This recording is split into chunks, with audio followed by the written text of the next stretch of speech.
Comme je vous l'ai dit, c'est le troisième webinaire d'une série. Donc, on avait fait un premier épisode mieux piloter pour mieux consommer, un deuxième épisode utiliser des ressources alternatives, et puis aujourd'hui, c'est valoriser les ressources, le sujet principal. Donc, avec quatre présentations, deux côtés de l'énergie. Donc, on remercie les entreprises ECTech et Arcolia qui vont nous présenter des retours d'expérience concrets. Puis deux intervenantes côté de l'eau. Donc, on remercie également Nereus Water et Asuvia pour les présentations qu'ils nous feront. Voilà. Et je laisse la parole, on fait un petit contexte introductif sur les enjeux énergie et puis de l'eau au cœur des usages agricoles. Pauline, si tu veux bien. Oui, bonjour à tous.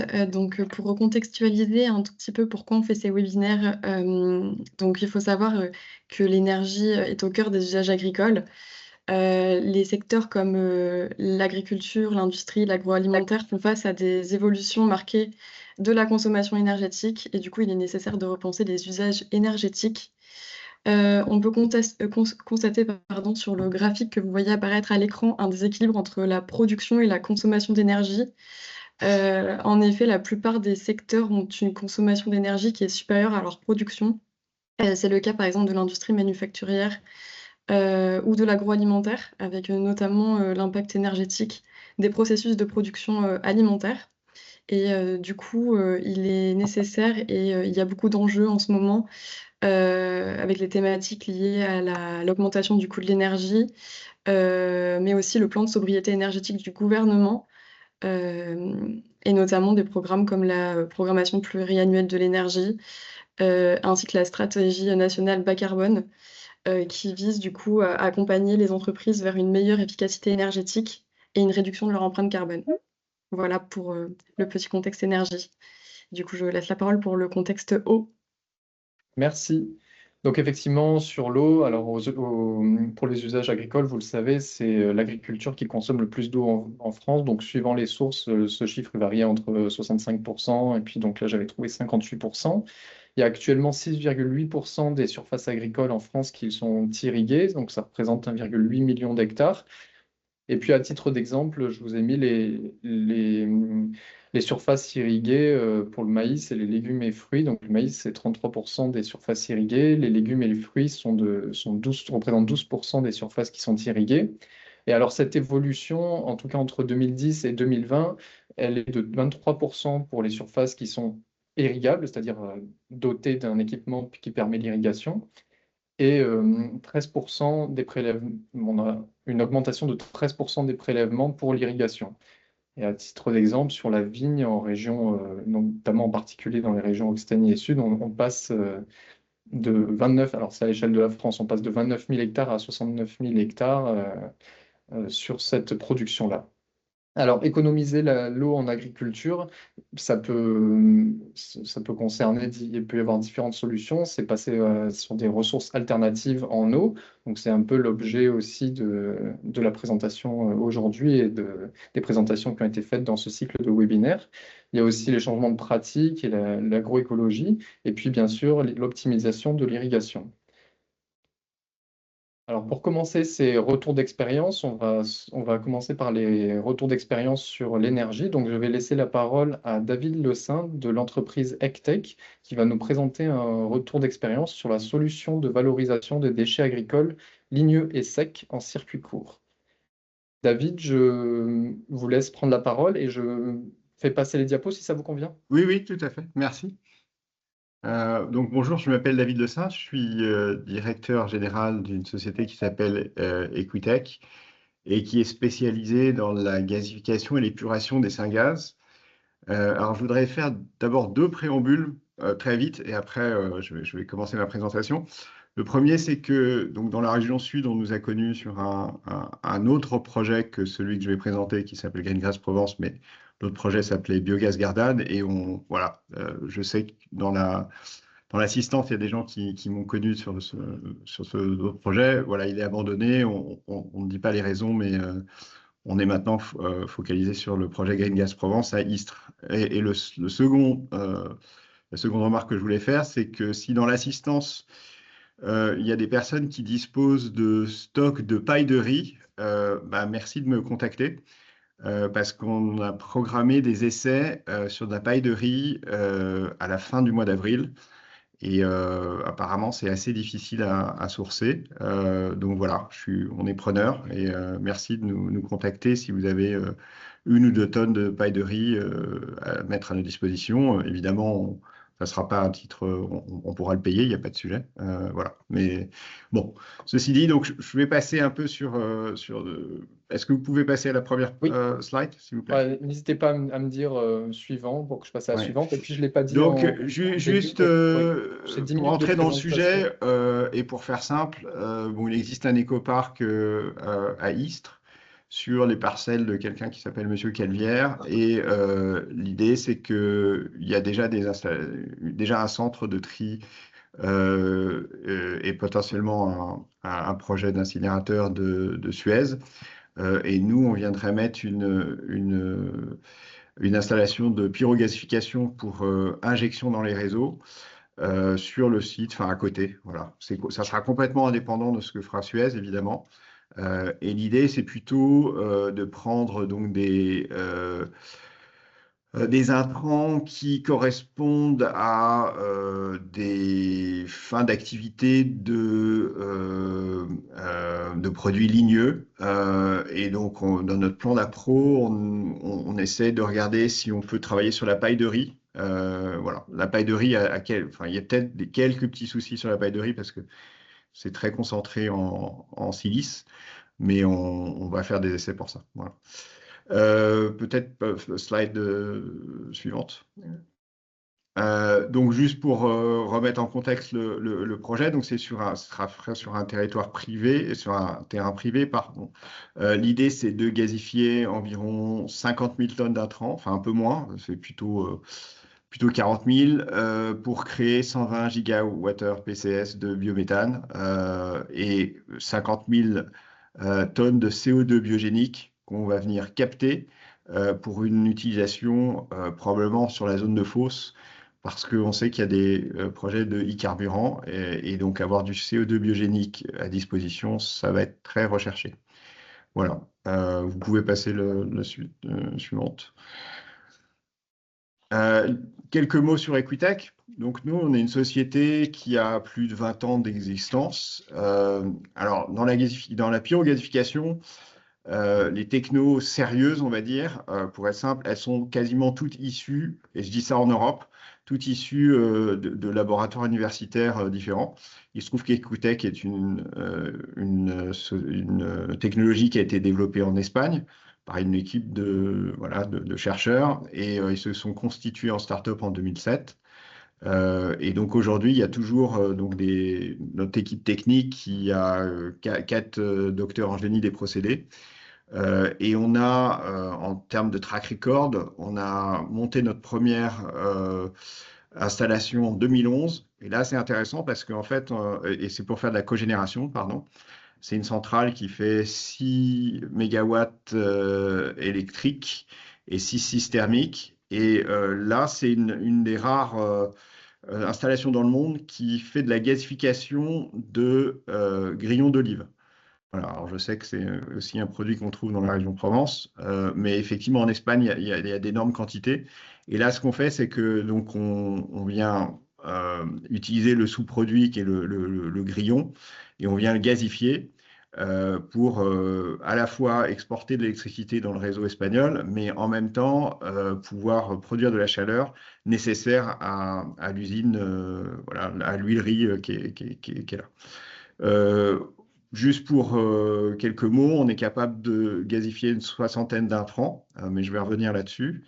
Et on a plus de 120 000 heures de retour d'expérience de fonctionnement sur tout type de gazifieur. Voilà, on travaille parmi les plus grandes sociétés dans le monde et en France, notamment, on a beaucoup travaillé avec IDEX, avec Engie, avec l'Université de Lorraine, là où on a notre centre d'essai. Et surtout, et là je ne l'ai pas indiqué, mais on est en train de renouveler un partenariat historique avec EDF. Et là, c'est pour probablement produire ce qu'on appelle des e-biosaf. Voilà, donc c'est quelque chose qui est en cours. qui sera complètement officialisé probablement ce soir, parce qu'il y a des décisions chez EDF qui vont aller dans ce sens. Merci de passer à la slide suivante. Je vais essayer d'aller vite. Peut-être que ouais, ce n'est pas forcément intéressant l'historique d'Equitech, puisqu'on va rentrer dans la technique. L'autre slide. Alors, juste, je suis désolé, c'est un petit peu technique, mais je vais essayer d'être didactique. Donc, pour faire simple, la gasification, c'est quoi? C'est de transformer, on va dire, des intrants secs et ligneux en un gaz de synthèse par ce qu'on appelle une réaction de gasification.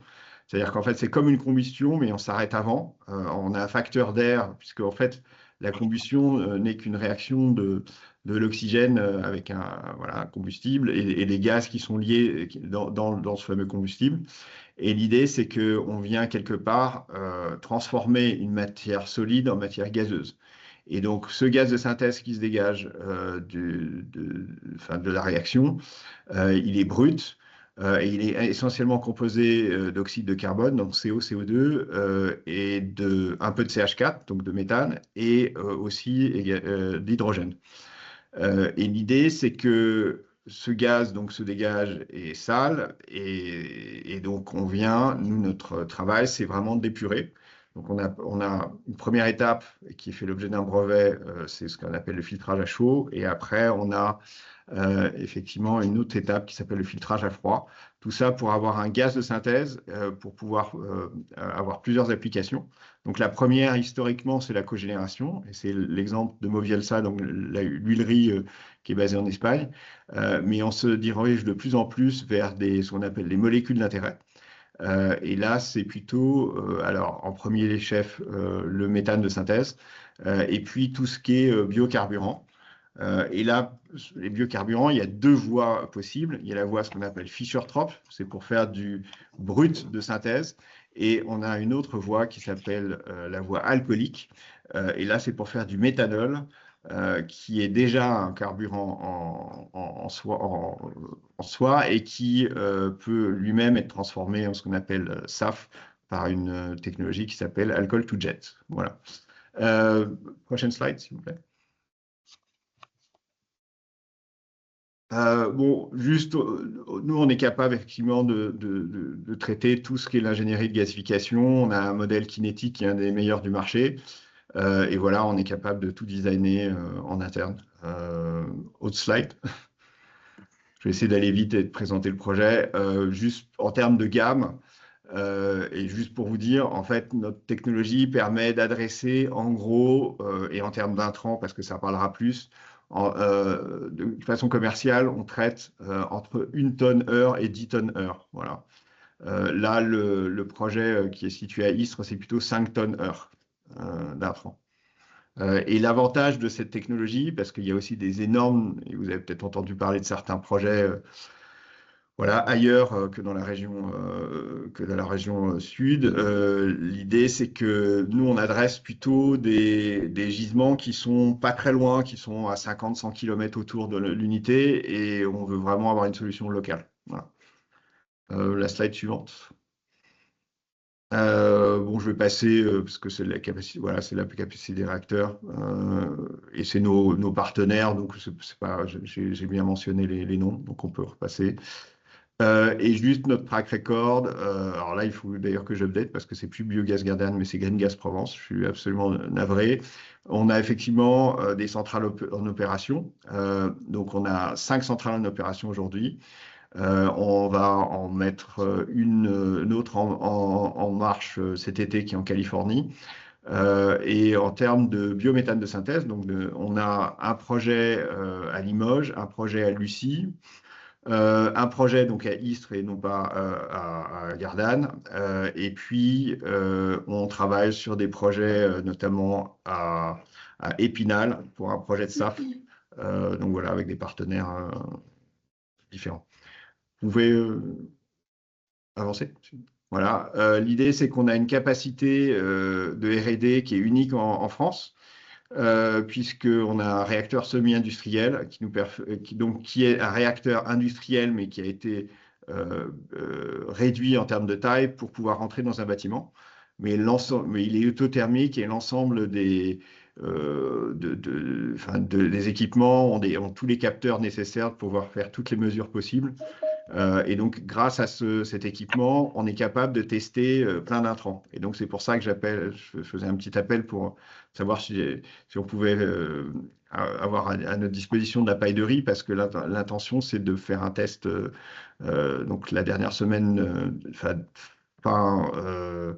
du mois prochain, pour pouvoir gazifier du riz, de la paille de riz sur cet équipement et pouvoir en retirer, faire des tests pendant une semaine et pouvoir faire des caractérisations, etc., qui nous permettront de valider ou non notre capacité à traiter ce type d'intrant.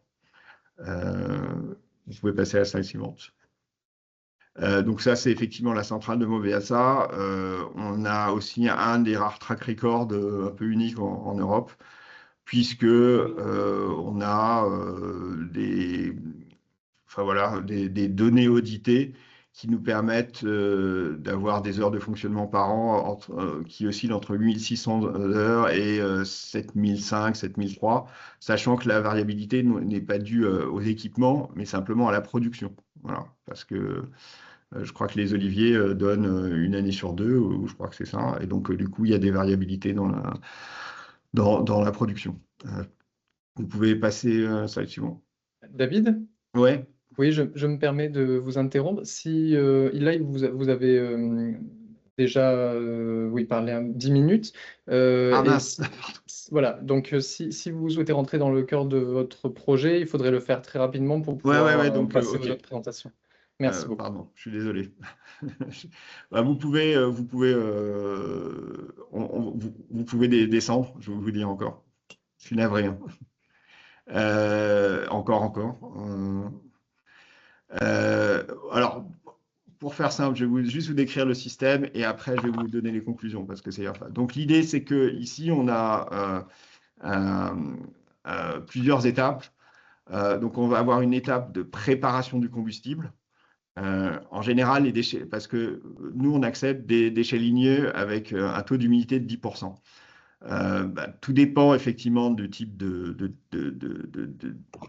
biomasse qu'on peut trouver, mais il peut se trouver qu'on peut avoir des biomasses qui ont 50% d'humidité. Donc, on a en premier lieu un séchoir.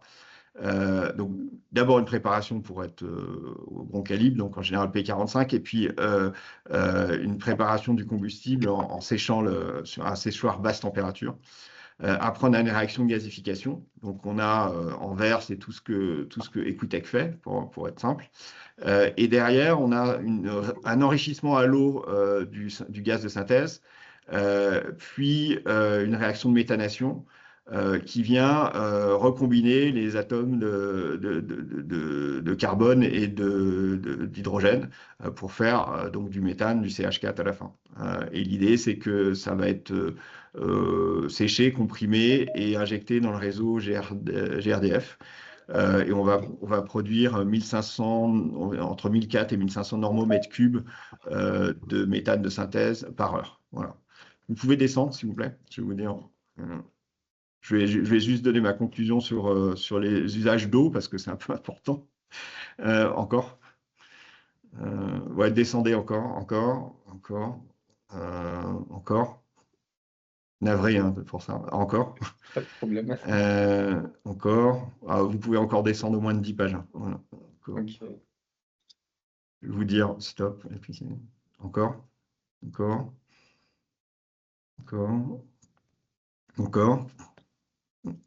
Encore, s'il vous plaît. Revenez à la slide d'avant. Alors, voilà. Ici non, encore. La slide d'après, alors, pardon. Alors, comme l'idée, c'était... Voilà, le contexte, il y a quand même... c'est un contexte énergétique, mais il faut aussi qu'on parle des usages de l'eau. Donc, l'idée, la façon dont ça marche, c'est que, en fait, comme vous l'avez vu, on a ce qu'on appelle un filtrage à froid. Enfin, d'abord, on a de la vapeur. qui est utilisée dans notre process. Et cette vapeur, c'est de l'eau qui est déminéralisée et injectée dans une chaudière qui elle-même va produire de la vapeur. Les prélèvements ne sont pas énormes, hein. On parle de 2-3 mètres cubes par heure. Donc ça, c'est quasiment peu signifiant. Et en revanche, on a des autres process parce qu'on vient saturer le gaz de synthèse en eau pour capter les polluants. Et donc, on a ce qu'on appelle un DAF, donc Dissolved Air Flotation, qui nous permet en fait de faire une séparation entre les effluents liquides et solides. Et donc, on a à la fin voilà, des bouts. Et de l'autre côté, de l'autre process qu'on recycle, qu'on filtre et qu'on recycle dans notre process et qui est réutilisé pour relaver effectivement notre gaz. Vous pouvez passer à la suivante. Donc encore, pardon. Voilà, alors, on est plutôt producteur d'eau et la raison est assez simple en fait. C'est que quand on reçoit une biomasse à 50% d'humidité, eh ben, on a quand même énormément d'eau qu'on doit éliminer. Mais donc, c'est de l'eau qui est essentiellement de l'eau issue du séchage de la biomasse. Et on a des bouts de l'ordre de 100 tonnes par an. Donc, c'est pas, si vous voulez, c'est très peu impactant en termes de rejet liquide pour l'environnement à côté. Voilà, je pense que j'ai un peu terminé. J'ai essayé d'aller un peu vite sur cette partie, j'en suis navré. Voilà, si vous avez des questions, ou je ne sais pas si les questions sont posées après. Alors, merci beaucoup pour votre présentation. Pour l'instant, dans la conversation, il n'y a pas de questions qui ont été posées. Mais s'il y a une personne qui souhaite se manifester maintenant, c'est possible. Sinon, on pourra avoir un temps d'échange à la suite de toutes les présentations à la fin. Ok, d'accord. Donc, s'il n'y a pas Merci. plus de questions, merci beaucoup en tout cas pour votre présentation. Désolé d'avoir Non, mais c'est un vrai peu que accéléré, mais c'était pas 10 minutes ce que j'ai préparé. Je suis navré. Ouais. c'était intéressant d'avoir le sujet de l'eau effectivement à la fin. Et donc, je vais passer maintenant la parole. Excusez-moi, c'est un peu. Je vais passer la parole maintenant à Armel Spiligoy, donc pour l'entreprise Arcolia Energy. Et donc, Armel, même principe, n'hésitez pas à me dire suivant pour que je passe à la slide suivante. Ok, très bien. Merci, bonjour à tous. Du coup, on va peut-être avancer. Donc, je suis Armel Spiligoy, je travaille pour Arcolia Energy au sein du service de développement gaz vert. Arcolia, c'est une entreprise qui a 15 ans aujourd'hui, qui travaille sur différents types d'énergie renouvelable, donc solaire, éolien et gaz vert. On travaille énormément avec le monde agricole, puisque le gros de notre activité concerne le développement de toitures photovoltaïques et de centrales photovoltaïques au sol, donc toujours sur des terres agricoles, enfin en tout cas en partenariat avec les agriculteurs. On va de la conception à la construction et en passant par le financement et la maintenance des centrales d'énergie renouvelable qu'on développe. Quoi d'autre? Oui, voilà, on est basé un petit peu partout en France aujourd'hui, même si on est quand même plus présent sur la moitié ouest et la moitié sud, mais depuis 3 ans maintenant, on a également une antenne à Strasbourg où on commence à développer nos activités également. Voilà, je pense qu'on peut avancer sur la diapo suivante et rentrer dans le vif du sujet. Aujourd'hui, on est là pour parler principalement méthanisation et méthanation, donc plutôt le secteur gaz vert. Même si en fait on a pu voir en introduction que... Alors je suis désolée s'il y a des bruits parasites, en fait on a des travaux à la chance en ce moment, donc il y aura peut-être des petits bruits non désirés. Donc je ne sais pas si le micro de l'ordinateur fait la part des choses, mais voilà, je m'excuse par avance de ces bruits-là. Au niveau énergie et agriculture, l'agriculture, en fait, l'agriculture est effectivement consommatrice d'énergie, mais elle peut également produire de l'énergie. Donc, nous, on le fait avec toutes nos activités, donc au niveau des centrales solaires. Donc, comme je vous disais, sur les bâtiments agricoles ou sur des parcelles agricoles avec de l'agrivoltaïsme notamment.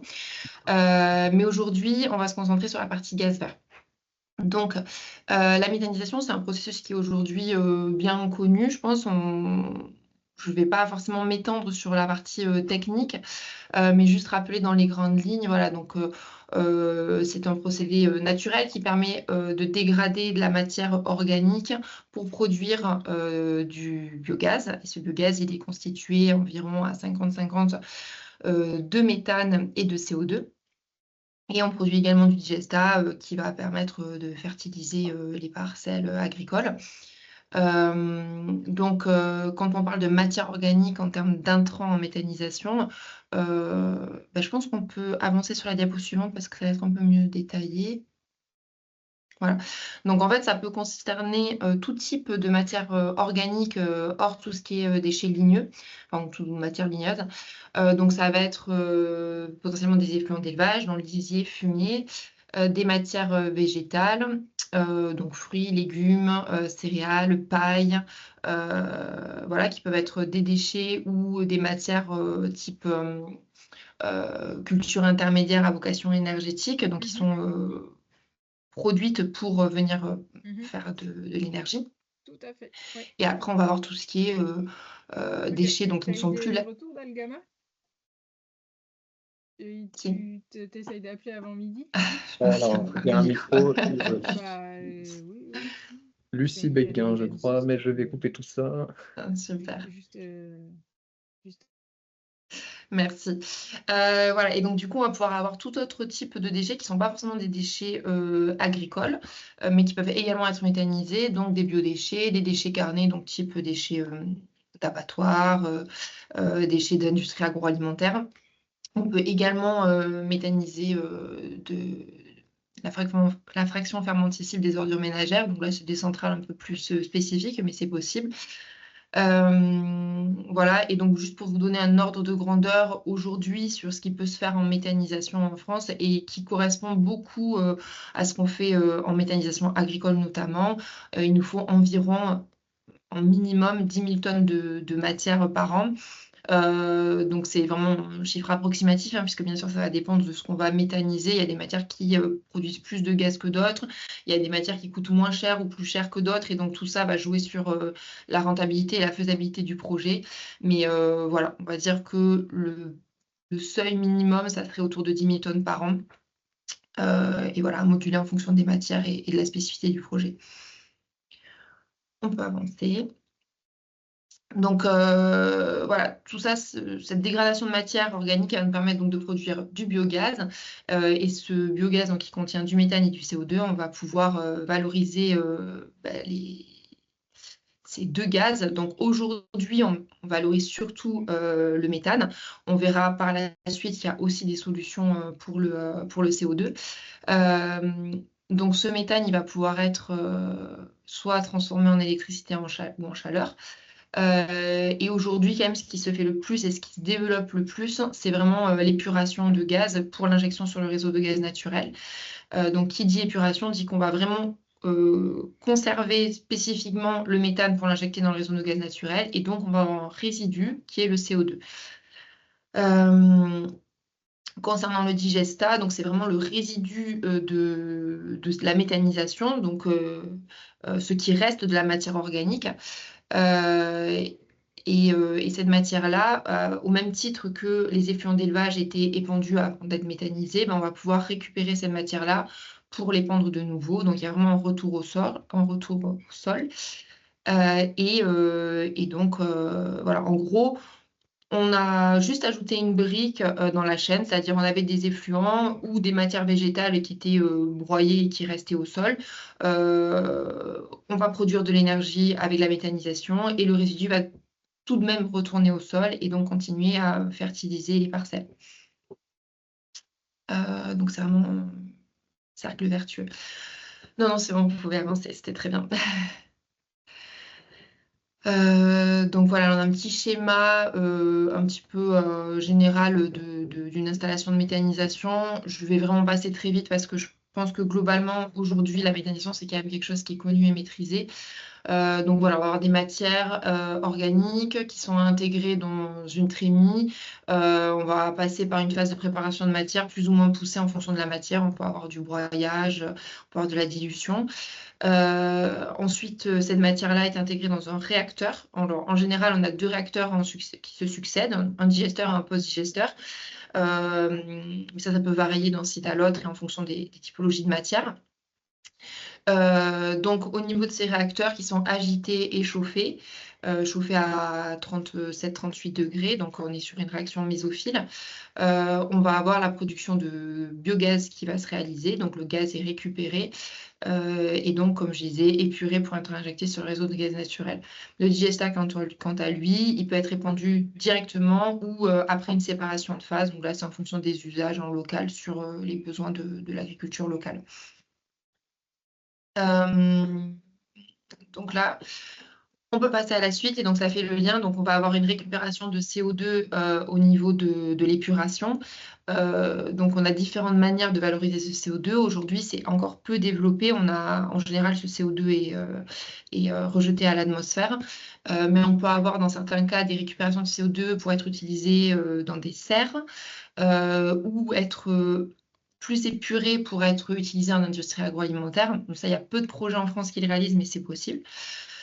Et donc, on a d'autres solutions aujourd'hui qui sont réfléchies, et dont une en particulier sur laquelle Arcolia travaille. Donc, c'est la méthanation. Nous, aujourd'hui, on travaille sur une solution de méthanation biologique parce qu'on met à profit ce qu'on a appris aussi au niveau biologique en méthanisation durant toutes ces années de développement de projets de méthanisation. Et donc voilà, on propose une solution de production de méthane à partir du CO2, donc en l'occurrence là le CO2 de la méthanisation, et d'hydrogène. On peut avancer sur la diapo suivante. Voilà, donc on a un projet notamment de pilote sur un site de méthanisation qui est situé en Ariège. Donc c'est un site qu'on a construit, donc on connaît très bien. Et voilà, après plusieurs années là, de travail en laboratoire sur ce procédé de méthanation biologique, on projette aujourd'hui de faire un pilote sur un site industriel, donc situé sur Ariège Méthane. Donc, on va produire de l'hydrogène in situ. Donc on va avoir un électrolyseur sur site de manière à compléter le CO2 qui est présent sur site déjà grâce à la méthanisation. Pourquoi Arcolia fait le choix de produire son hydrogène sur place? C'est tout simplement parce que du fait qu'on est également producteur d'énergie solaire, on a des possibilités de fabriquer notre propre énergie électrique à un tarif préférentiel, et donc on a tout intérêt à produire nous-mêmes notre propre hydrogène, puisqu'on sait que le gros sujet du coût de production d'hydrogène, c'est le coût de l'électricité. Donc voilà, on a, de par notre expérience multi-énergie, la capacité de produire cet hydrogène à un tarif plus intéressant que si on l'achetait. Donc voilà, donc on a cette production d'hydrogène via une électrolyse, la production de CO2 qui provient de la méthanisation, et tout ça va pouvoir être combiné dans un réacteur de méthanation pour produire du méthane. En gros, pour vous donner un ordre de grandeur, sur un site de méthanisation qui produit à peu près 120-130 normomètres cubes par heure de méthane, on va pouvoir produire environ 80 normomètres cubes de méthane supplémentaires via la méthanation. Donc, c'est assez conséquent, et surtout on a une centrale qui est beaucoup plus compacte que ce qu'on peut avoir en méthanisation, puisque là on ne vient pas traiter en direct de la matière organique, on vient vraiment juste travailler sur les gaz. Donc quand nous on propose de la méthanation biologique, c'est des bactéries qui travaillent dans le réacteur de méthanation. Et ces bactéries, elles ont seulement besoin de quelques nutriments, donc des nutriments qui sont d'ailleurs présents dans le digestat de méthanisation. Donc on pourra à terme avoir vraiment de fortes synergies entre la méthanisation et la méthanation, avec donc une méthanisation qui alimente la méthanation en CO2, mais également qui peut alimenter la méthanation en nutriments pour les bactéries. Et la méthanation qui, elle, est une réaction exothermique qui va nous permettre de venir chauffer la méthanisation, puisque comme je vous le disais tout à l'heure, les réacteurs de méthanisation sont des réacteurs chauffés. Donc on va avoir une économie de consommation énergétique sur le réacteur de méthanisation. Tout ça donc en passant d'un site de méthanisation qui produisait 120-130 m3 par heure de méthane à un site qui va globalement produire entre la méthanisation et la méthanation 200 m3 par heure de méthane. Voilà, tout ce méthane donc est injecté sur le réseau de gaz naturel. À terme, on pourrait même avoir des synergies encore plus fortes puisqu'on pourrait venir traiter directement le biogaz de la méthanisation et non pas le CO2 issu de la méthanisation. Voilà, on peut avancer sur la conclusion, je pense. Donc voilà, c'est une conclusion un peu globale hein, sur les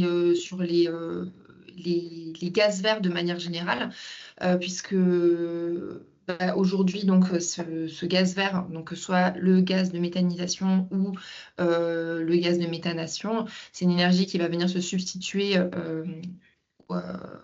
au gaz fossile, donc il va contribuer à la fois à la décarbonation de la consommation de gaz et donc participer au combat contre le changement climatique.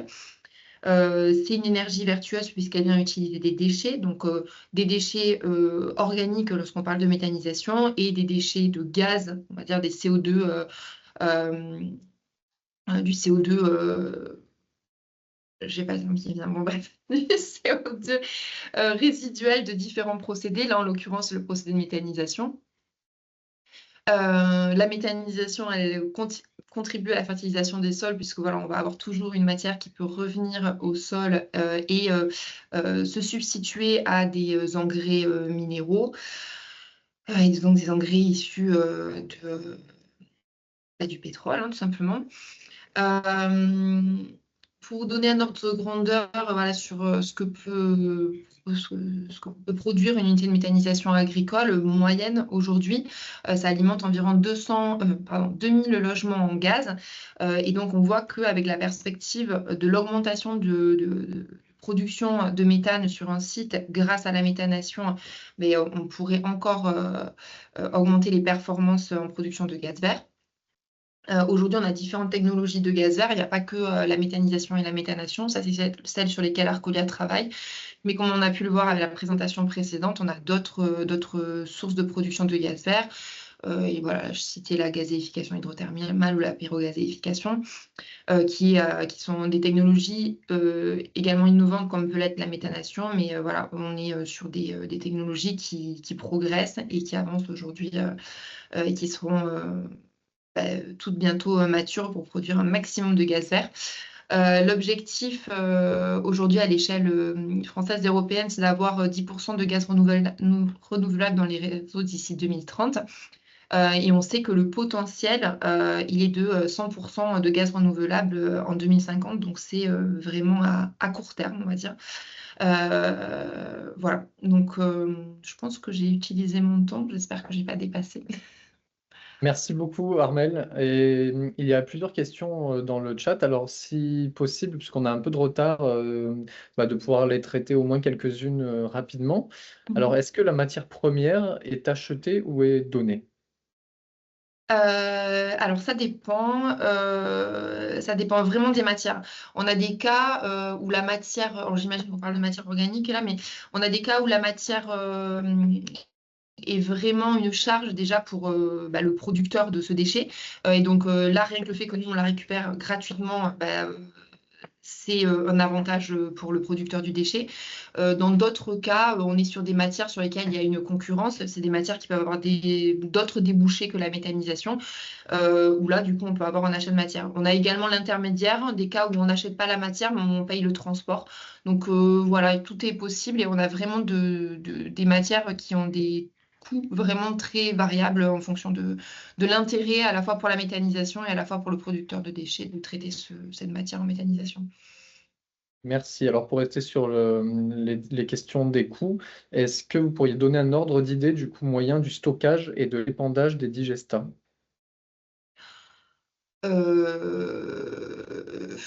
Alors, le stockage, on va dire que le coût du stockage, c'est le coût, enfin, c'est plutôt un coût en CAPEX, puisque finalement, c'est un investissement qui va être fait au moment de l'installation de l'unité de méthanisation, d'avoir des silos de stockage pour la matière solide, d'avoir des cubes de stockage pour la matière liquide.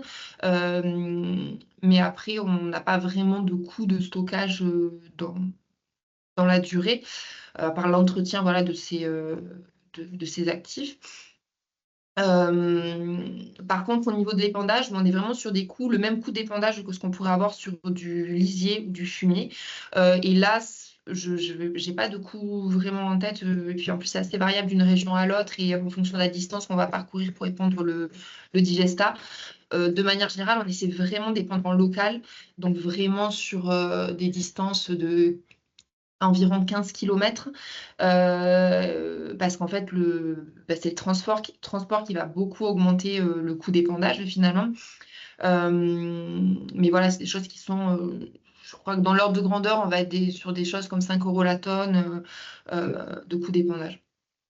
Et alors, justement, sur ces questions d'épandage, est-ce qu'il y a des cas où les digestats liquides ne peuvent pas être envoyés en épandage à cause de mauvaises analyses agronomiques et par conséquent doivent être envoyés en station de traitement? Alors effectivement, on ne peut pas épandre n'importe quoi. On a des analyses à faire à certaines fréquences. Ces analyses, elles concernent différents sujets. Donc, le principal sujet qui peut nous empêcher d'épandre, c'est surtout un sujet microbiologique, c'est-à-dire si les digestats sont contaminés avec, par exemple, des salmonelles. Et donc là, effectivement, il y a des plans soit de retraitement de cette matière, donc ça peut être la repasser dans un cycle de méthanisation, ça peut être des traitements thermiques aussi de type hygiénisation. Et voilà, donc il y a quand un projet de méthanisation s'installe, il doit déposer un agrément sanitaire et dans le cadre de cet agrément sanitaire, il définit quelle va être sa filière à la fois d'évacuation normale de digestat et ses solutions de repli en cas de digestat non conforme. Et ensuite, on a des sujets sur la qualité agronomique, mais globalement, quand on parle de digestat agricole, il n'y a pas vraiment de sujet de qualité agronomique parce qu'en fait, on est sur des matières. En fait, il n'y a rien qui se crée en méthanisation. Donc, en gros, ce qui sort, c'est ce qui est rentré. Si vous avez rentré des matières qui étaient propres, entre guillemets, et qui étaient déjà valables pour de l'épandage dans des champs parce que des matières voilà, qui sont issues 100% de matières végétales ou de matières ou d'effluents d'élevage, la qualité de votre digestat en sortie sera OK pour de l'épandage également. Donc, c'est surtout un sujet de qualité sanitaire qui peut nous contraindre. Très bien, merci. Alors, une question sur l'eau électrolysée, d'où provient-elle et quelles sont les exigences de qualité pour cette eau? Alors effectivement, c'est un sujet, l'eau électrolysée. Si on revient sur le schéma peut-être précédent, où on voit les interactions entre méthanisation et méthanation. Voilà. On voit qu'il y a une eau aussi résiduelle de l'électrolyse qui va partir vers la méthanisation et également la méthanation qui va rejeter de l'eau et qu'on va de nouveau transférer à la méthanisation. Donc, ce qu'il faut avoir en tête, c'est que la méthanisation, alors c'est pas le cas tout le temps, mais la plupart du temps, on a également une consommation d'eau au niveau de la méthanisation.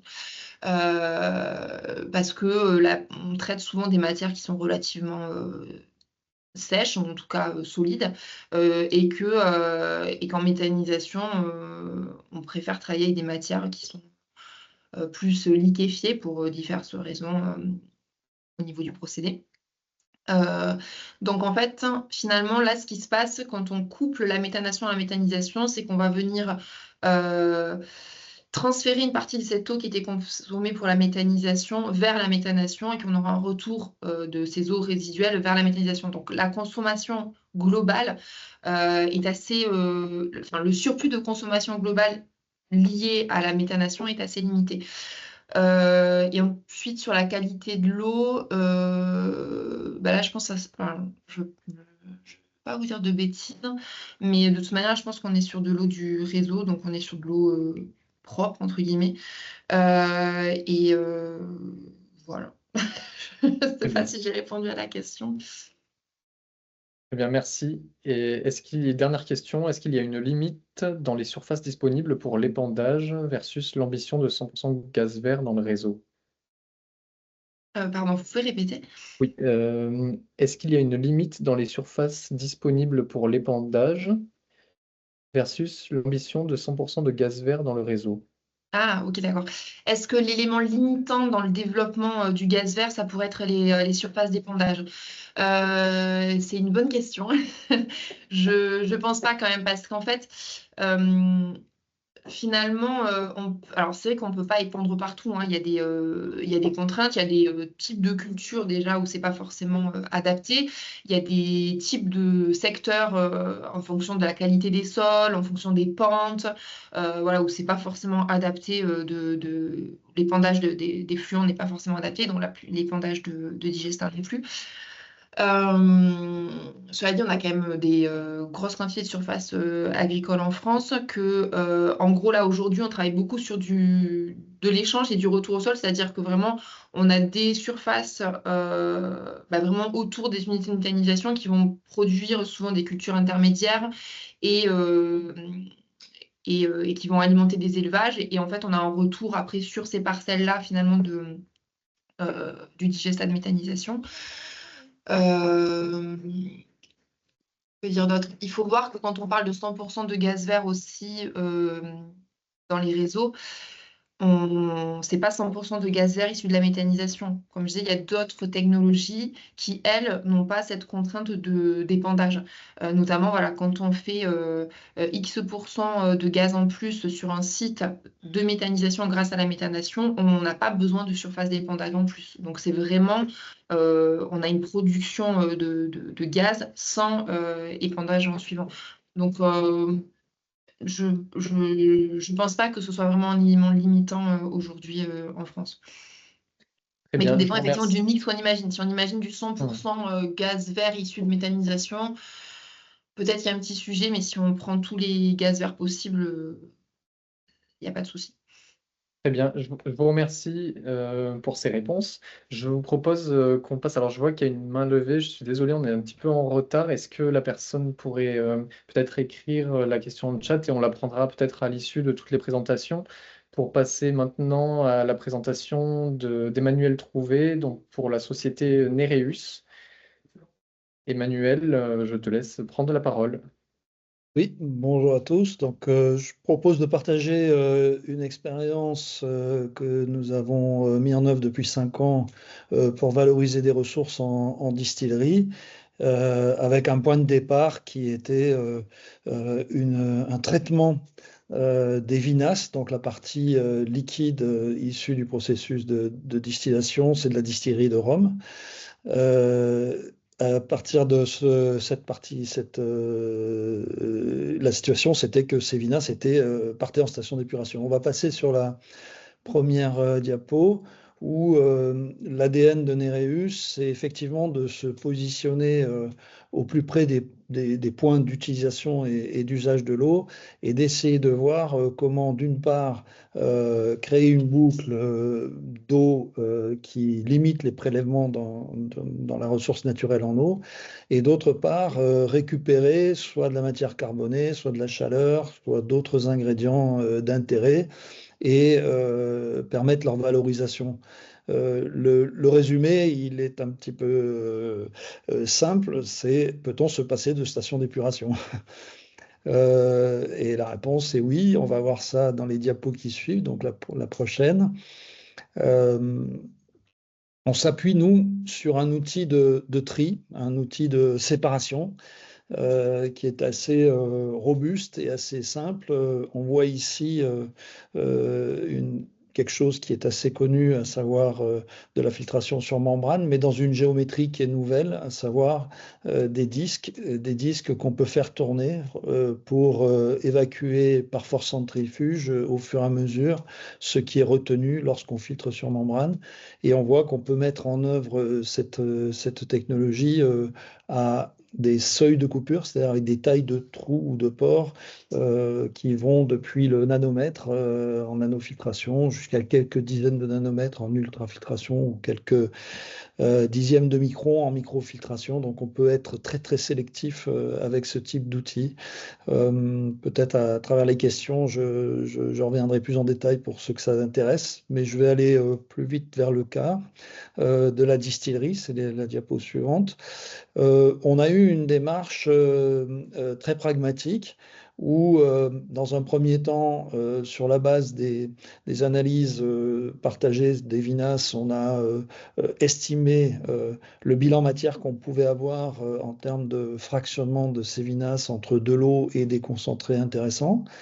À partir du moment où ça se révélait attractif, on a vérifié à petite échelle en étape 2 que effectivement nos hypothèses étaient intéressantes et validées aussi à cette petite échelle. On est à quelques litres-heure ou quelques dizaines de litres-heure.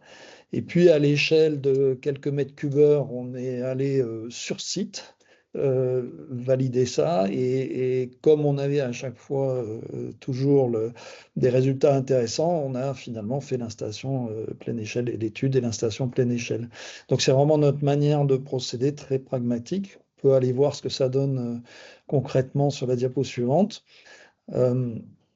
Voilà la distillerie, donc qui est la distillerie du Simon, où en 2020, on a passé en réalité même plus de 3 mois, c'est-à-dire plus de la moitié de la saison de canne à sucre, à valider à une échelle significative notre capacité à fractionner les vinasses qu'on voit à gauche en différents niveaux de qualité d'eau qu'on voit de gauche à droite, avec à droite la qualité ultime. Et ça nous a permis deux choses, de définir une filière qui, en 3 étapes, nous permet d'obtenir une eau qui remplace l'eau de forage et l'eau de rivière pour mouiller les cannes à sucre à l'entrée de la distillerie et pour imbiber. Et d'autre part, un peu moins de 20% du volume des vinasses qui se retrouvent en concentré à valoriser. La diapo suivante.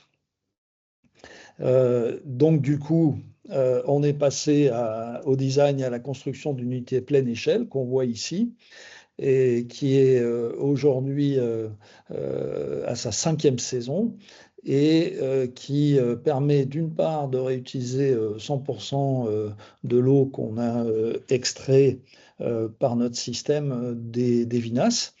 Et là, j'ajoute que c'est une unité qui travaille à chaud, à 80 degrés. Les vinasses rentrent à 80 degrés dans l'unité. Et ça veut dire qu'en même temps qu'on recycle l'eau, on recycle une part très significative de l'énergie. Et ça nous permet aussi ça nous a permis de dimensionner une unité de taille plus réduite parce qu'à chaud, on a moins de viscosité, on a besoin de moins de surface de filtre. On est quand même de l'ordre de 120 000 m3 de prélèvement évité dans la ressource naturelle. Et la deuxième chose, la partie concentrée, qui représente environ 180 m3 par jour, traverse la route, on ne fait pas beaucoup de distance pour être intégré au processus de compostage d'une compostière qui a beaucoup d'intrants un peu trop secs. Et donc, ça l'intéressait de recevoir de la matière organique et de l'eau. Et on a donc un retour au sol de ce compost, essentiellement en canne et en bananeraies.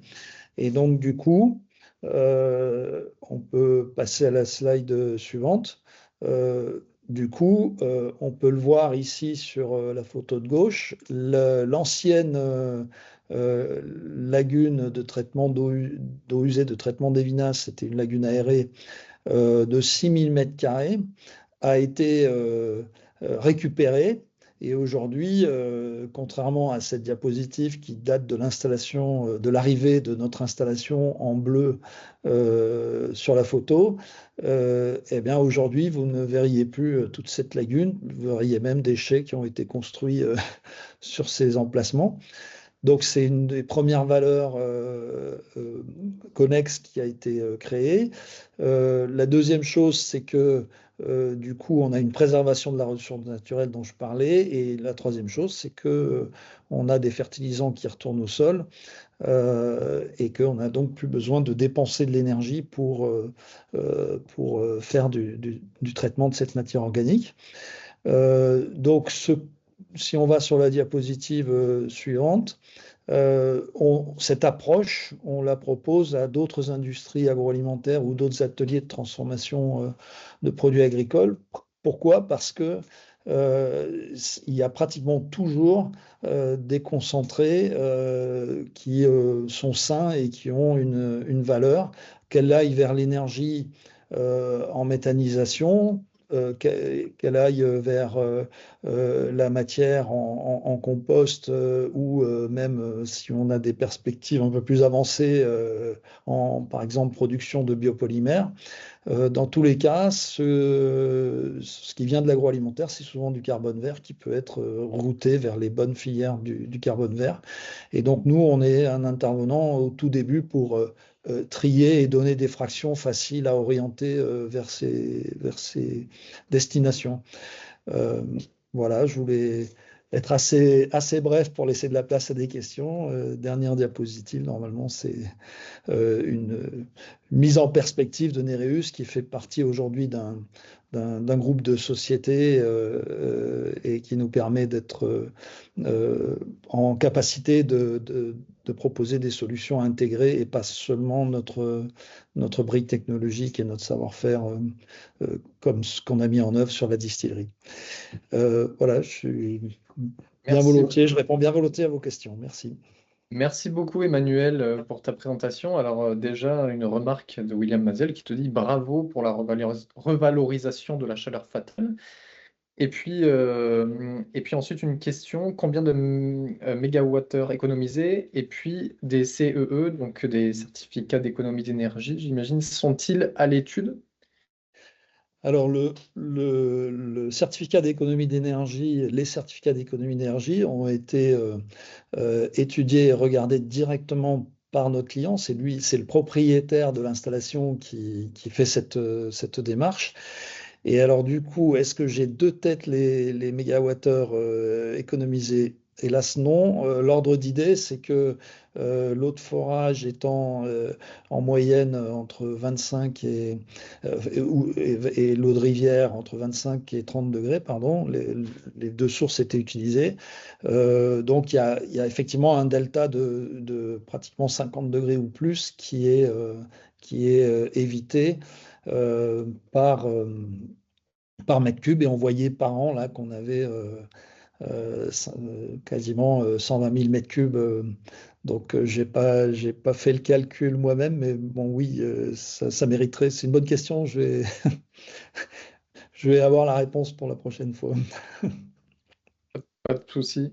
Et puis je me demandais aussi, moi, si tu avais un ordre d'idée peut-être du retour sur investissement, en fait, sur la distillerie, entre voilà, l'installation de cet équipement et puis vis-à-vis des économies que ça génère. Est-ce qu'il y a un Alors, temps de retour sur investissement? oui, dans ce qui a facilité la décision, il y a eu effectivement un retour sur investissement qui était positionné, là encore, avec les éléments du calcul fait par le client aux alentours de 3 ans et demi. Donc, c'était plutôt très court. Mais je pense que les autres externalités positives, comme la récupération de surface et le fait de ne plus dépendre pour la ressource en eau d'éventuelles variations sur la disponibilité de la ressource ou d'éventuels arrêtés sécheresse, sont des exemples d'externalités positives qui sont aussi très intéressantes. J'ajoute que une autre motivation était bien sûr de supprimer l'impact qu'avait l'opération d'une lagune avec au niveau odeur et principalement un impact qui n'était pas très apprécié autour de la distillerie. Donc le fait de ne plus avoir, on voit qu'on a une installation qui est compacte, qui est fermée, on n'a plus ce genre de sujet. C'est effectivement une externalité appréciable. Tout à fait. Bien, merci beaucoup. Je vous propose qu'on passe à la dernière présentation. N'hésitez pas, même s'il y a des questions sur les présentations suivantes, de les poser encore une fois dans la conversation. On pourra les prendre à la fin. Merci encore Emmanuel. Et puis donc, je passe la parole à Olivier Lucas donc pour l'entreprise Asuvia, qui va nous faire un retour d'expérience, une présentation de l'entreprise déjà, et puis un retour d'expérience sur la gestion des effluents, pardon pour la faute d'orthographe, et la revalorisation de la ressource en eau en viticulture. Oui, merci beaucoup Simon. Bonjour à toutes et à tous. Effectivement, je suis Olivier Lucas, cofondateur et le directeur général d'Asuvia, qui est une start-up qui a été créée en 2019 et on développe des technologies biologiques de traitement des effluents pour permettre la réutilisation. Simon, je veux bien. Voilà. Donc, grosso modo, avant d'expliquer qui on est, je veux juste faire un petit focus sur quelles problématiques on adresse. Grosso modo, chez Asuvia, on adresse deux problématiques. La première, c'est la qualité des eaux. Donc, on travaille évidemment avec des domaines vinicoles qui sont, lorsque ils ont une production supérieure à 500 hectolitres, des ICPE. Et dans le cadre de leur activité, ils se doivent de traiter leur rejet liquide. Et donc, il y a plusieurs façons de le faire. Soit ils l'envoient en épandage pour certains, chose qui est pour beaucoup, en tout cas pour beaucoup de nos clients, des choses assez complexes qui n'est pas vraiment leur métier. Soit ils sont connectés au tout à l'égout dans le cadre de domaines qui sont plutôt dans des milieux périurbains, en tout cas pas trop reculés, ou alors ils se doivent de se doter d'un système de traitement de leurs effluents avant à minimum la restitution dans le milieu naturel, mais on va voir plutôt des voies de valorisation. Simon, Simone. Et donc, on adresse aussi le problème de la quantité des eaux, c'est-à-dire que, évidemment, le prérequis, c'est de les traiter avant, mais le problème de la quantité des eaux, il est assez clair actuellement. On fait face à des stress hydriques, et suite aux grandes sécheresses de 2022, on a eu des arrêtés sécheresses qui sont parus en 2023 et qui, pour les domaines qui vont prélever beaucoup, enfin qui sont consommateurs d'eau, plus de 10 000 m3 annuels. Donc là, souvent, on est sur vraiment des très grosses caves particulières ou du négoce, ou alors les caves coopératives. Eh bien, lorsqu'on est dans une crise de sécheresse, et en fonction de la gravité de cette crise de sécheresse, se doivent de limiter leur prélèvement en eau et de les réduire par au moins jusqu'à 25%. Et pour s'affranchir de devoir limiter ses prélèvements en eau, et donc de devoir forcément soit limiter la production ou arrêter la production pour certains, eh bien, la réutilisation, et lorsqu'ils réutilisent au moins 20%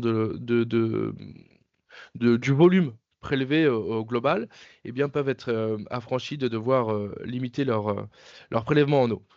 Donc, grosso modo, la réutilisation, au-delà de l'aspect vertueux que ça a, ça permet aussi de garantir la continuité d'activité en cas de sécheresse.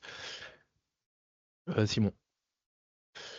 Alors, qui on est? On est donc une start-up, je le disais, qui a été créée en 2019. On développe des technologies biologiques de traitement des effluents. Et en fait, on s'est construit autour d'un concept technologique qui est la serre filtrante. Donc, il faut imaginer une serre et au sein de laquelle on a un écosystème de filtration qui vient traiter les effluents.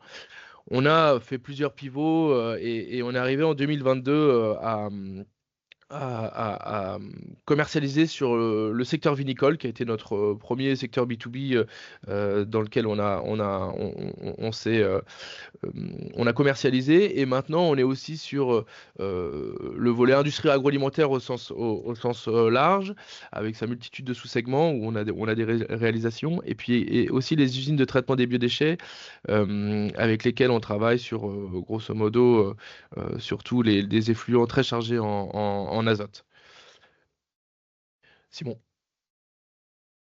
Voilà, quand je vous disais la serre filtrante, voilà un système qui a été installé typiquement en 2022, où vous voyez la serre qui va être la station de traitement qui est accolée au chai, et puis là un bassin où les effluents traités sont déversés, et notre client vient prélever dans ces bassins et pour le réutiliser, notamment en irrigation d'espaces verts ici et en remplissage des pulvérisateurs et les premiers rinçages d'équipements.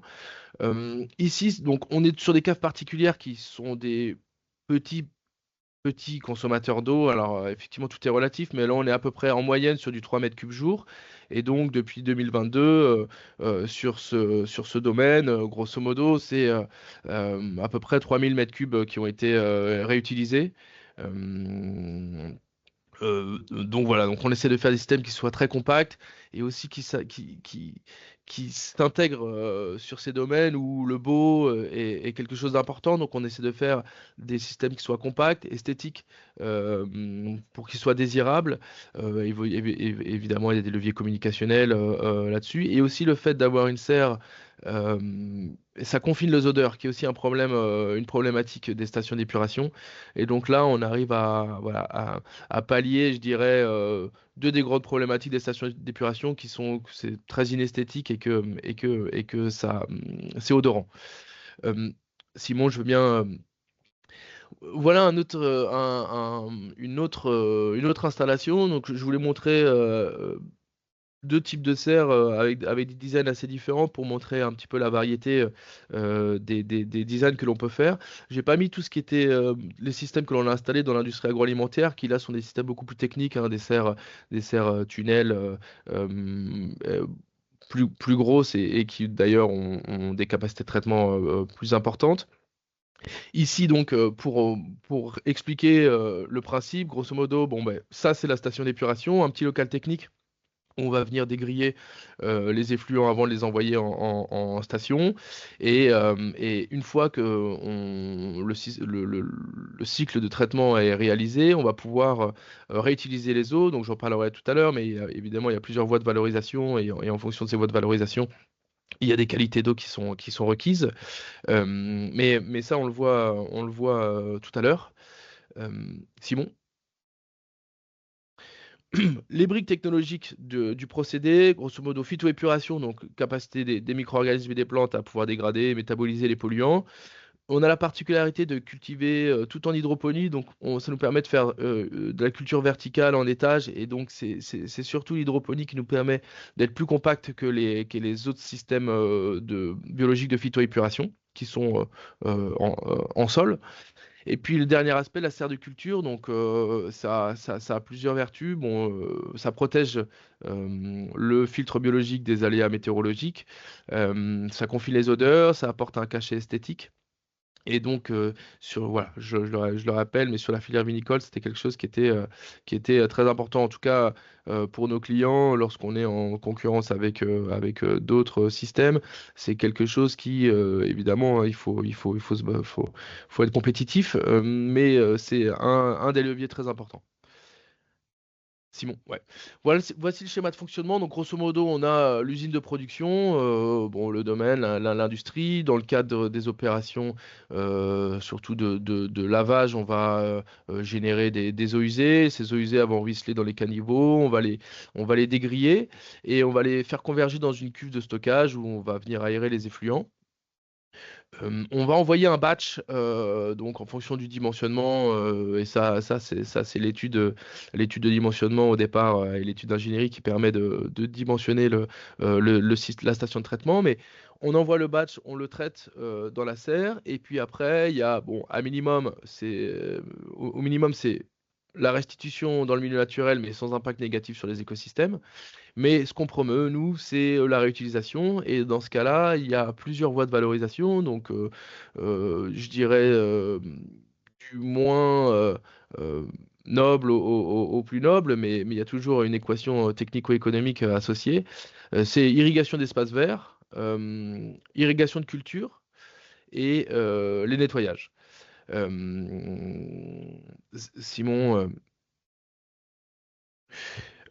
avant de parler de la réutilisation en tant que telle, je voulais juste parler de ça, qui est aussi quelque chose sur les petits domaines, hein, où on a sur des petites stations de traitement, où il y a de l'œnotourisme, où il y a des saisonniers qui travaillent, enfin, eh bien, on peut aussi agrémenter la serre de tours aéroponiques où on va pouvoir faire de la culture, salade, aromatique, et puis éventuellement d'autres types de cultures, mais encore faut-il pouvoir les soutenir avec les tutorés, etc.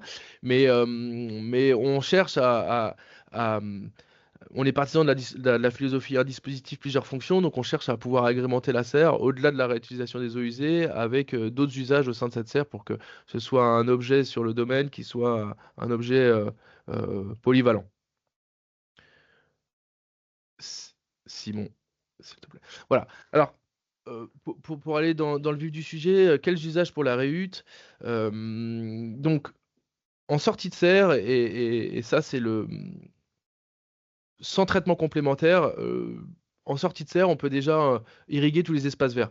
Donc on sait sur les domaines, sont effectivement souvent des grands domaines avec un aspect paysager assez travaillé, assez important, et donc des besoins d'irrigation, parfois de gazon, qui sont extrêmement conséquents et qui sont en plus souvent limités par les arrêtés sécheresse. Donc il y a un volet, en tout cas une question qui se pose sur les domaines qui souhaitent être vertueux entre est-ce qu'ils gardent un domaine qui est très, très joli, enfin, très clairement, est-ce que les pelouses sont jaunes et dans ce cas-là, ils sont plutôt vertueux parce qu'ils ne prélèvent pas la ressource en eau pour irriguer des gazons lorsqu'il y a une grosse concurrence sur cette ressource et que les nappes sont basses, ou alors ils arrosent et ils ont des domaines qui sont très jolis, mais on pourra leur reprocher d'utiliser la ressource que lorsque tout le monde se prive. Donc l'irrigation d'espaces verts, on va dire que c'est les qualités d'eau requises les plus faibles, et donc c'est quelque chose déjà que l'on pousse systématiquement, d'autant plus que souvent il y a déjà des systèmes d'irrigation qui sont installés, donc il faut juste se raccorder au système existant, voilà, un surpresseur et un petit filtre. Un petit filtre mécanique juste pour protéger les systèmes d'irrigation, souvent de micro-irrigation. Et voilà, c'est plutôt très simple. Le deuxième volet, c'est l'irrigation des cultures. Alors, déjà, ça, c'est quand c'est permis, en fonction de si ce sont des vignes qui ont une indication, enfin, qui sont en AOC ou en IGP ou sans indication géographique. Lorsque l'on peut les irriguer ou alors lorsque ce sont des jeunes vignes, eh bien ça c'est quelque chose qui est intéressant. Le changement climatique, enfin le dérèglement climatique et puis des épisodes très secs que l'on a connus ont fait que il y avait des jeunes vignes qui mouraient, voire même des vignes qui mouraient et qui auraient pu être arrosées. On a aussi des clients qui, lorsqu'on a une sécheresse hivernale, pour pouvoir redémarrer, refaire fonctionner la microbiologie du sol, vont irriguer les vignes post-hiver pour pouvoir redémarrer cette microbiologie. Et enfin, la réutilisation la plus ambitieuse, et là, pareil, cette équation technico-économique est importante. Là, il faut consommer beaucoup d'eau pour que ce soit intéressant économiquement. C'est la réintroduction dans le process, où là, on travaille avec des caves coopératives et des industriels pour réintroduire l'eau dans le process. Donc évidemment, en sortie de serre, il y a toutes des étapes euh, d'ultrafiltration, enfin des étapes de traitement complémentaires. de désinfection pour qu'on puisse respecter les normes d'hygiène et de qualité d'eau lorsqu'on réintroduit dans le process. Simon? Voilà, Vous ça, voyez toujours bien la diapo, hein, Olivier, ouais, c'est ouais, ouais. bon. Ouais, Oui. elle avait disparu un peu, Et voilà, c'est ce qui me semble. ouais, non, aucun problème. Donc, ça, c'est le tableau des classes de qualité d'eau, donc A, B, C, D. En fonction de ces classes, on a des usages qui sont associés. Donc, on a une réglementation qui devient de plus en plus claire, qui ne l'était pas il y a encore 5-10 ans. En tout cas, c'était un petit peu un parcours du combattant. Il y avait plus de coups à prendre en faisant des projets de réhut que d'avantages. En tout cas, c'était assez. Le principe de précaution faisait que c'était plutôt un parcours du combattant. Maintenant, on a un cadre réglementaire, notamment avec le plan haut du gouvernement, qui tend à s'éclaircir. Et là, on voit un tableau. Donc, en fonction de la classe de qualité d'eau, on va avoir des usages qui sont associés. Et puis, on peut aussi jouer un peu avec cette classe de qualité d'eau, c'est-à-dire qu'on peut avoir des classes de qualité d'eau inférieures, par exemple être en C, en classe de qualité d'eau C, mais de pouvoir ajouter des mesures barrières. Donc, des mesures barrières, ça va être typiquement faire de la micro-irrigation, faire en sorte que les eaux usées traitées ne soient pas en contact avec le fruit, ou alors que on ait irrigué la dernière fois que l'on a irrigué, c'est plusieurs jours ou semaines avant la récolte. Enfin, tout ça, ce sont des mesures barrières qui viennent complémenter l'aspect qualité de l'eau et qui viennent aussi, souvent, c'est plutôt une approche pragmatique, qui vient diminuer les besoins en traitement, en qualité de traitement et donc forcément en coût de la filière de traitement pour pouvoir parvenir à matcher la classe de qualité d'eau avec l'usage. Euh, Au-delà de la qualité d'eau, il y a des mesures de surveillance qui doivent être réalisées. Et donc, tout ça, c'est un dossier de demande d'autorisation de la réutilisation qui va être déposé en préfecture, enfin, avec les services de l'État qui sont concernés, donc la DDPP ou l'ADREAL en fonction des régions et en fonction de la taille de l'exploitation. Et enfin, il y a plusieurs paramètres. Et donc nous, on accompagne nos clients sur toute cette phase d'autorisation, puisque c'est souvent quelque chose qui est assez complexe et qui est pas vraiment c'est pas vraiment le job de nos clients de faire ça. Euh, Depuis octobre 2024, on a une procédure qui est simplifiée. Alors, quand elle est simplifiée, elle n'est pas pour autant très simple, mais en tout cas, elle a été simplifiée. Ce qui est important, ce qu'on travaille beaucoup, nous, avec nos clients, c'est cette phase amont où l'on va pouvoir discuter avec les autorités réglementaires, pré-présenter le projet, recueillir toutes leurs... euh, eh bien, s'ils veulent infléchir parfois, en tout cas donner des conseils, des remarques sur certaines composantes du projet, eh bien, on les prend en compte avant le dépôt. Et toute la phase d'examen et de consultation ensuite découle sur une décision et un arrêté préfectoral d'autorisation ou bien un refus. Euh, voilà. Pour l'instant, chez Asuvia, maintenant on promeut systématiquement la réutilisation des eaux. Alors parfois sur des domaines, il y a soit pas la volonté de le faire ou en tout cas pas le besoin de le faire. Donc c'est exclusivement un système de traitement que l'on propose. Chez les industriels, la thématique de la réutilisation, et quand je dis les industriels, c'est aussi les caves coopératives, en fait, c'est plutôt d'une taille industrielle. La réutilisation devient importante, notamment parce qu'avant, elle pouvait être certes vertueuse, noble, mais avec un ROI qui était pas forcément évident puisque bon, l'eau est pas très chère et puis enfin il y a plusieurs composantes qui faisaient que le ROI en tout cas était à calculer. Maintenant que l'arrêté sécheresse vise à diminuer les prélèvements en eau lorsqu'on est en période de crise, la continuité d'activité, c'est quelque chose qui rentre dans la balance. Et donc, les industriels qui ont été, bon, on en a à côté de nous, on est à Avignon, on en a à côté de nous qui ont été euh, ils ont dû réduire leur prélèvement en eau. On a des usines à Valence qui ont dû être arrêtées à cause de ça. Et donc, cette thématique-là, maintenant, elle est vraiment euh,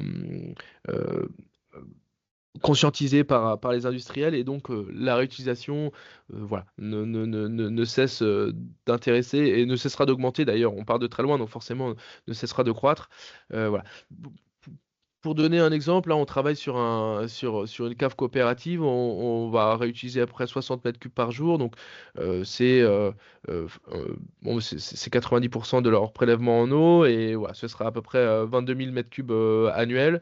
Euh, et on accompagne aussi un autre industriel à côté de chez nous qui a déjà une station d'épuration sur son site, mais qui n'a pas la réutilisation. Donc on peut aussi s'intégrer exclusivement sur un volet réutilisation, valorisation de la ressource, où là c'est pareil. On réutilisera un peu plus de 30 000 mètres cubes par an sur cette industrie de l'agroalimentaire qui fait plutôt de la extraction de molécules d'intérêt, de principes actifs, colorants, etc. Voilà, j'ai essayé d'être plutôt court. J'espère ne pas avoir été trop voilà, rapide, en tout cas d'avoir parlé trop vite. Et Merci évidemment, beaucoup. à votre disposition pour répondre aux questions. Merci beaucoup, Olivier. Non, c'était clair. Écoute, il y a une question. Quelle adaptation est nécessaire face aux variations saisonnières de quantité d'eau usée dans le secteur viticole? Ouais, bien sûr. Alors ça, effectivement, le secteur viticole ultra hétérogène en termes de rythme de production. Donc 60% des effluents vont être générés de 2 à 3 mois de l'année et 40% le reste du temps. Eh bien, l'idée, c'est qu'on a une cuve tampon qui va à la fois homogénéiser et puis on va aérer, on va aérer cette cuve qui va être un petit peu une des briques très importantes pour, je dirais, la survie du système. C'est-à-dire qu'on a des niveaux, bon, très haut, très bas, enfin bas, très bas. À partir du moment où on est en niveau bas, on ne va plus vidanger la serre, le système de traitement qui va juste se maintenir en hydraté pour ne pas mourir. Donc c'est ça le curseur qui permet de faire face aux variations. Alors évidemment, qui dit pas d'effluents générés, dit qu'il n'y aura pas d'effluents à revaloriser. Ce qui peut être compliqué, c'est que en plein été, là où on aurait besoin d'avoir des effluents, eh bien, au mois de juillet, il y a souvent plus d'eau, pas trop d'eau qui est générée dans le process. Donc voilà, l'adaptation, c'est plutôt le premier levier, c'est la survie du système, ne pas à la fois la partie bactérienne et la partie végétale, et donc au détriment de la valorisation. S'il n'y a plus d'eau, on ne revalorisera pas les derniers mètres cubes, on les gardera au sein de la station. Merci beaucoup, Olivier. Bien, il n'y a pas d'autres questions et de toute façon, on arrive à la fin et nous, on a quand même quelques infos à vous partager côté des outils financiers. Alors, on se propose de le faire assez rapidement, à la fois quelques outils financiers qui peuvent vous intéresser du côté de l'eau ainsi que du côté de l'énergie. Merci encore à tous les 4 intervenants. Restez encore avec nous un peu plus de 5 minutes. On vous partage tout ça. Simon, si tu veux bien, je te laisse la parole. Oui, bien sûr, avec plaisir. Merci beaucoup, Simon.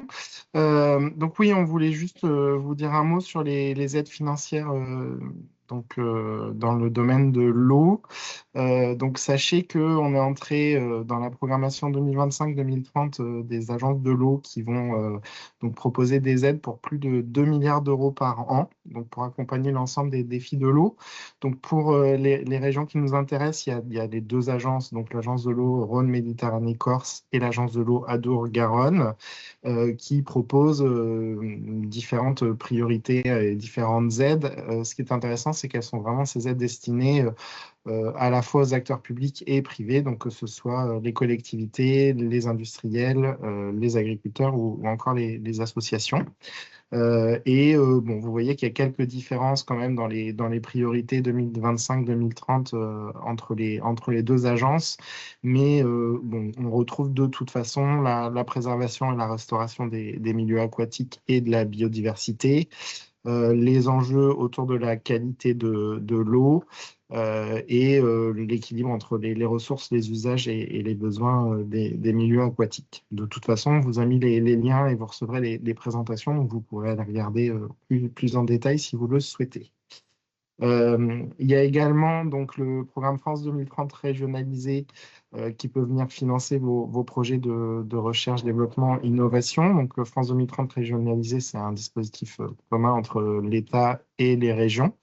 Donc, vous allez retrouver à la fois en région Occitanie et en région Sud des aides, notamment soit sur des projets d'innovation qui sont individuels, et dans ce cas-là, ce sont des dépôts au fil de l'eau, soit des projets IDEMO régionalisés, donc là, qui vont venir financer des projets collaboratifs de recherche et développement. Donc, vous allez travailler avec des partenaires académiques notamment. Et là, par contre, il y a des dates butoirs à respecter. Il y a également des projets d'accompagnement de différentes filières dont l'eau fait partie. Et puis, pour terminer très brièvement, il y a également de nombreuses opportunités qui sont proposées par la Commission européenne dans le cadre du programme Horizon Europe. Donc, notamment dans le cluster 6 bio-environnement. Sachez qu'il y a différents appels qui vont ouvrir donc, en mai 2025 et qui vont clôturer en septembre de cette année. On est sur des plus gros projets collaboratifs et forcément à l'échelle européenne, mais ça représente vraiment des opportunités très intéressantes. Sachez également qu'il y a une mission eau et océan, donc qui traite spécifiquement des enjeux liés à l'eau et dans lesquels il faut aussi impliquer les citoyens hein, sur les missions. C'est vraiment important de pouvoir aussi impliquer les citoyens dans les projets. Et également, vous avez 2 partenariats européens qui là vont financer des projets collaboratifs peut-être un peu plus petits, un peu plus accessibles, en tout cas sur une première expérience, donc Sustainable Blue Economy et le partenariat Water for All.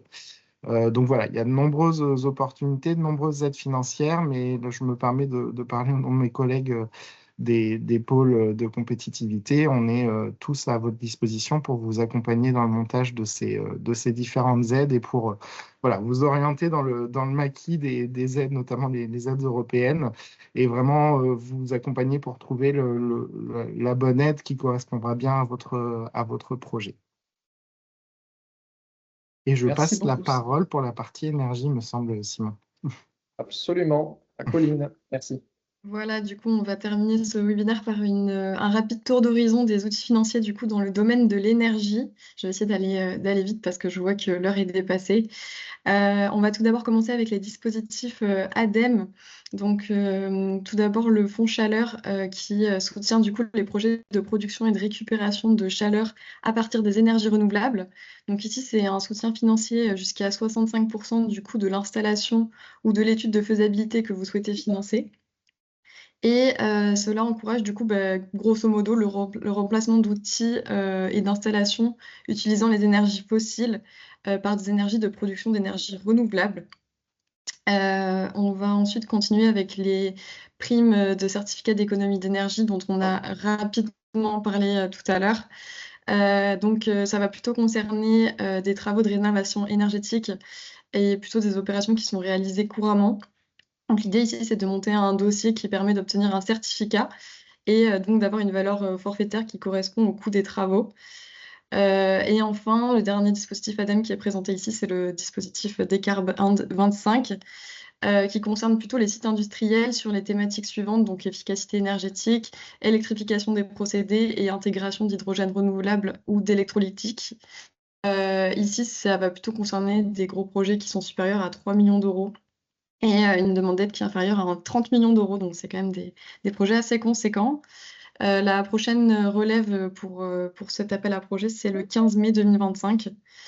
Voilà, donc c'est tout ce qu'il y a à savoir sur les dispositifs ADEME. Et on va maintenant passer aux dispositifs plutôt région. Peut-être on peut passer la slide, voilà, super. On va commencer par le contrat 3S volet innovation. Donc, ce contrat accompagne du coup les projets structurants générateurs d'emplois qui présentent des innovations technologiques de rupture. Donc ici, c'est des projets avec un budget minimum de 1,5 million d'euros. C'est uniquement des projets individuels qui concernent du coup à la fois les PME, ETI et grandes entreprises. Et l'idée, c'est que l'aide sera reversée sous la forme de subventions ou d'avances remboursables pour une durée de projet de 48 mois maximum. Vous voyez aussi apparaître du coup tout ce qui va concerner le dispositif France 2030 régionalisé. Donc ici, l'idée est aussi de soutenir les entreprises dans leur démarche de développement et d'innovation et de favoriser sur le marché la mise à disposition de produits et de services innovants à forte valeur ajoutée. Donc ici, ça va plutôt être les projets individuels ou collaboratifs situés en Occitanie. Les budgets sont un peu moins conséquents parce qu'il s'agit de budgets compris entre 75 et 500 K sur 36 mois. Et pour continuer un petit peu sur les projets des régions, donc on peut passer à la slide suivante. On va parler maintenant de l'IDEMO régionalisé. Donc ici, ce sera toujours des projets en Occitanie, mais aussi au niveau de la région sud. Tout comme le dispositif France 2030, du coup, l'idée, c'est de soutenir les acteurs dans une démarche de recherche et développement et d'innovation. Ici, ça va plutôt concerner les projets de développement expérimental et d'innovation industrielle. On est essentiellement sur des projets collaboratifs parce que vous voyez que la condition, c'est d'avoir au moins 2 entreprises, dont une PME ou ETI et un partenaire de la recherche académique. Ici, on va être sur des budgets de 1 à 4 millions d'euros sur une durée de 24 à 48 mois. Et la prochaine relève pour le IDEMO, ce sera le 28 avril 2025. Et il y en aura une au 28 octobre aussi, si l'échéance est trop courte. Et enfin, le dernier outil financier qu'on va présenter aujourd'hui, ce sera le Pass Transformation écologique, qui va plutôt viser certains secteurs d'activité, donc le secteur industriel, artisanal, touristique, agroalimentaire. Ici, ça va vraiment être des financements des montants qui vont être beaucoup plus faibles parce que ça va être un coût total maximum de 10 000 euros, une subvention de 50%. Et vous voyez ici apparaître à droite, du coup, les thématiques qui vont être concernées. Donc voilà, c'est plutôt un outil à retenir intéressant dans le cadre de démarches spécifiques sur certaines thématiques. Voilà, on a fait un petit peu le tour des outils financiers. Je voulais juste en profiter 30 secondes pour faire une petite annonce sur 2 webinaires qui vont être mis en œuvre entre le pôle Derby et le cabinet Inextenso Innovation. Donc un premier webinaire qui aura lieu le vendredi 18 avril, qui va concerner les programmes de financement pilote et de démonstration commerciale. Et un deuxième webinaire qui aura lieu le 16 mai et qui va plutôt concerner les programmes de financement d'investissement matériel. Donc voilà, c'est des webinaires qui peuvent être intéressants. N'hésitez pas à vous rapprocher du pôle Derby si vous avez des questions sur ces webinaires. Et il faut savoir du coup qu'à la suite de ces webinaires, Inextenso se propose d'accompagner les structures avec un créneau individualisé de 12 à 13 heures pour des questions sur les projets. Voilà, je repasse la parole à Simon. Merci beaucoup Colline. Et du coup, c'est intéressant là, ces 2 webinaires dont tu parlais. Donc, n'hésitez pas. J'imagine que peut-être ça sera toi le point de contact pour Derby pour avoir plus d'informations. Avant de vous quitter, je voulais, comme on est sur les sujets eau énergie, simplement vous faire aussi une petite page de pub puisqu'on a notre événement de fin d'année, nous, Aquavalais, donc le 11 et le 12 décembre. Je vous remettrai les informations avec l'envoi des présentations. La thématique de cette année, c'est eau et énergie, donc avec plaisir aussi pour recevoir vos idées de thématiques sur ces sujets. Et puis, voilà nos contacts. Donc, encore merci à toutes et à tous, mais un grand merci chaleureux à nos 4 intervenants et merci à tout le monde d'avoir été présent, d'avoir posé des questions, d'avoir rendu un peu vivant ce webinaire. C'était le dernier en fait d'une série, donc il n'en est pas prévu d'autres pour le moment. Après, on va réfléchir entre organisateurs pour peut-être décliner ces formats sur d'autres sujets. En tout cas, je vous remercie tous de votre présence aujourd'hui et je vous souhaite un bon appétit.